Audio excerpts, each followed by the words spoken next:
I'm Julia Sondu, showing you where development is happening. Please come and join us. Why Nigerian politicians do not want to confront Russian Wagner in Niger Republic. The first reason is because Russia does not want to lose a war, and when she does, she will likely destroy all the good infrastructure belonging to their enemies. This means that Nigerian infrastructures such as the Kaiji Dam, Jebba dams, oil platforms and the Dangote refinery may also suffer. Let's take a look at the damage Russia has done to Ukraine. On April 3, 2022, Russians destroyed the world's largest aircraft, an Antonov An-225 at Hostomel Airport in Kiev, Ukraine. This innocent commercial flight had nothing to do with the war. On June 6, 2023, Russian forces blew up the Novokakhovka Dam in Kherson. Since the beginning of the war, Russia has destroyed power stations, train tracks, airports, farms, refineries, schools and high-rise buildings. This is what Nigerians are afraid of. Another reason is, will Niger's neighbors intervene? ECOWAS has threatened armed intervention, but a lack of popular support in Nigeria and bellicose rhetoric from Mali and Burkina Faso could make the bloc think twice. For the moment, financial sanctions have also been put in place by ECOWAS and the United States. TINUBU has ostensibly closed Nigeria's border with Niger, but crossings on foot are practically impossible to control. Any trade sanctions that Nigeria imposes would inevitably impact ordinary Nigerians, who consistently rank among the world's poorest people, a fact unlikely to encourage Niger's citizens to support foreign intervention. Meanwhile, Niger's military coup leaders has announced the appointment of Ali Mohamed Lamine Zaina as Prime Minister on Monday evening in a statement read out on national television, at a time when the international community is seeking to restore constitutional order. Nigeria cuts off power supply to Niger Republic. The connection that supplies power to Niger Republic comes directly from the Nigerian national grid, therefore it has no connection with the supply of power to any region in the country. The move was part of pressure on the country's coup leaders. Niger, one of the world's poorest countries, depends on Nigeria for 70% of its power. Junta-ruled Mali and Burkina Faso have warned any military intervention in their neighbor would be tantamount to a declaration of war against them. West Africa's preeminent military and economic power, Nigeria, the current chair of ECOWAS, has vowed a firm line against coups that have proliferated across the region since 2020. A source in Niger's power company, Nigerelec, said Nigeria had cut electricity to its neighbor as a result of the sanctions. Russia called for urgent national dialogue in Niger and warned that threats of intervention will not help ease tensions or calm the domestic situation. Don't declare war against Niger Republic to please US, France, TINUBU advised. As tension continues to build over possible confrontation with the military junta in Niger Republic, the member representing Ikuano, Umuahia federal constituency in the House of Representatives, Hon. Obi Iguocha, has cautioned President Bola Ahmed Tinubu to resist any pressure to declare war against Nigeria's West African neighbor because of the grave implications. The Labour Party lawmaker told Tinubu not to rush into war with Niger Republic in his bid to please the United States of America and France, as doing so could earn Nigeria the wrath of Russia. Representative Iguocha, in a statement he personally issued on Friday, urged President Tinubu to jettison any war option, as doing so would be putting Nigeria into unnecessary risks. We are on the verge of being played by the US and France into going to war in defense of their interests and risking confrontation with Russia and the Wagner Group. May our government not turn out to be either incompetent or vainglorious or both. Now is the time to speak out. May our government be properly guided.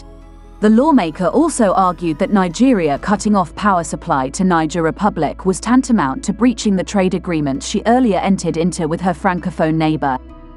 Those whom the gods want to destroy, they first make vain and mad. We are intending to violate treaty obligations to supply power to Niger Republic, in return for their not damming the river Niger upstream of Kainji and Jebba, in aid of inchoate foreign policy goals and objectives. We are very broke, and can barely fund our debts to cushion the poor from severe economic hardship, the unemployed, and most especially the military, to deal with multifaceted insurgency and domestic threats, yet we are roaring to go to war against the regime in Niamey. Niger's military rulers have asked for help from the Russian mercenary group Wagner as the deadline set by the Economic Community of West African States, ECOWAS, for the release of the country's detained president draws near. ECOWAS had given the coup plotters a 7-day ultimatum last Sunday to release the president or face possible military intervention by the West African regional bloc. The request came during a visit by a coup leader, General Salifou Modi, to neighboring Mali, where he made contact with someone from Wagner, Wassim Nasser, a journalist and senior research fellow at the Soufan Center, told the Associated Press. 3 Malian sources and a French diplomat confirmed the meeting, first reported by France 24, Nasser added. They need Wagner because they will become the guarantee to hold on to power, he said, adding the private military company is considering the request.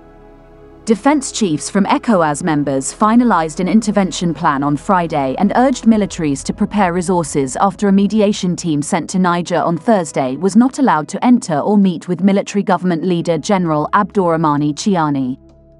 After his visit to Mali, run by a sympathetic military government, Modi warned against military intervention, promising Niger would do what it takes not to become a new Libya, Niger's state television reported.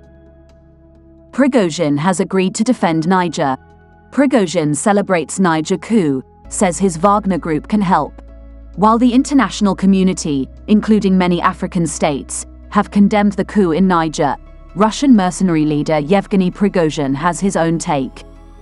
In a long message posted to social media, Prigozhin blamed the situation in Niger on the legacy of colonialism and alleged, without evidence, that Western nations were sponsoring groups in the country. Niger was once a French colony and, before this week's putsch, it had been one of the few democracies in the region.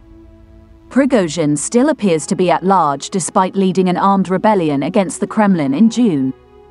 The short-lived uprising ended when Prigozhin and his troops agreed to head to Belarus, but the militia leader was seen in St. Petersburg on Thursday meeting with an African dignitary on the sidelines of a summit between African nations and Russia. Prigozhin's missive was also something of a business proposition. He said that his private military company, Wagner, was capable of dealing with situations like that playing out in Niamey, the Nigerian capital. What happened in Niger has been brewing for years, Prigozhin said. The former colonizers are trying to keep the people of African countries in check. In order to keep them in check, the former colonizers are filling these countries with terrorists and various bandit formations, thus creating a colossal security crisis. Prigozhin then continued with his typical sales pitch. The population suffers. And this is the reason for love for PMC, private military company, Wagner. This is the high efficiency of PMC Wagner. Because 1,000 soldiers of PMC Wagner are able to establish order and preventing them from harming the peaceful population of states, he said. On the 26th of July 2023, the Presidential Guard in Niger launched a coup and detained President Mohamed Bazoum and his family. Senior officers from various branches of the Defense and Security Forces, FDS, formed a junta, named the National Council for the Safeguarding of the Homeland, CNSP, and announced the seizure of power on a televised broadcast. Public response varied, with initial demonstrations in support of Bazoum being dispersed by mutinous soldiers, followed by subsequent demonstrations in support of the CNSP. By the 27th of July, the Nigerian armed forces joined the CNSP, citing their intent to avoid lethal confrontation and to safeguard the president and his family. The coup has largely been condemned internationally, including by key stakeholders like the United States, France, the European Union, and ECOWAS. During a summit in Nigeria's capital Abuja, ECOWAS considered military intervention and threatened sanctions to pressure the junta to reinstate Bazoum by giving a 1-week ultimatum. The West African Economic and Monetary Union, UEMOA, imposed immediate sanctions and froze Nigerian state assets. Burkina Faso, Guinea, and Mali have declared their support for the Nigerian junta and expressed their refusal to apply any sanctions imposed on Niger. Burkina Faso and Mali further warned in a joint statement that any military intervention in Niger was a declaration of war against the two countries. The reactions in support of Niger from the junta-led states has set the stage for a deeper divide and potential breakup of the West African bloc. Niger represents the last of the three Central Sahel states to succumb to a military coup, after Mali in 2020 and 2021, and two coups in Burkina Faso in 2022. While some interpret this event through the context of Russia's increasing influence or its alignment with Western military training initiatives, the primary catalysts were essentially domestic in nature. Niger coup. Nigerian Senate rejects TINUBU's troop deployment plan, urges political solution. Nigerian President Mr. TINUBU had indicated his plan to deploy troops in Niger to force out the coupists in that country, but backed down after hearing about Putin's plan to send Wagner mercenaries to defend Niger. The Nigerian Senate has reached a resolution rejecting President Bola Tinubu's request to deploy Nigerian troops in Niger Republic to restore democratic rule in that troubled country. Rather, the upper legislative chamber advised Mr. Tinubu and the Economic Community of West Africa States, ECOWAS, which he leads, to explore political solution to the crisis. The resolution confirms an earlier Premium Times report that senators had taken a decision opposing military action in Niger. President Tinubu had on Friday sought the approval of the upper chamber to mobilize the Nigerian army to Niger Republic to combat the Nigerian coupists who overthrew the democratically elected president, Mohamed Bazoum. In a resolution after deliberating on Mr. Tinubu's request at a closed session Saturday, the Senate supported other steps being taken by Nigeria and the Economic Community of West African States, ECOWAS, to reverse the coup, but rejected the option of a military action in the poor West African nation.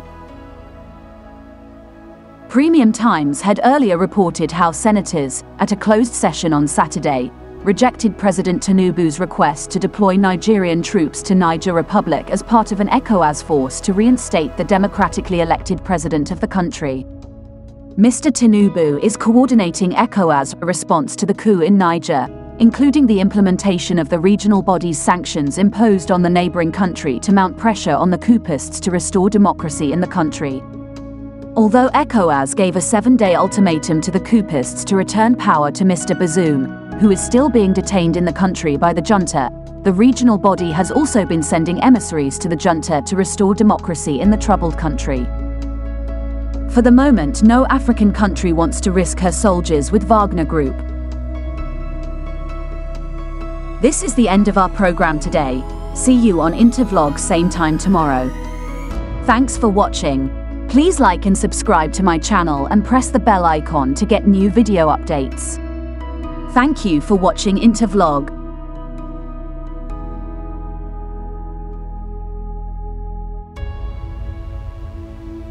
Thank you.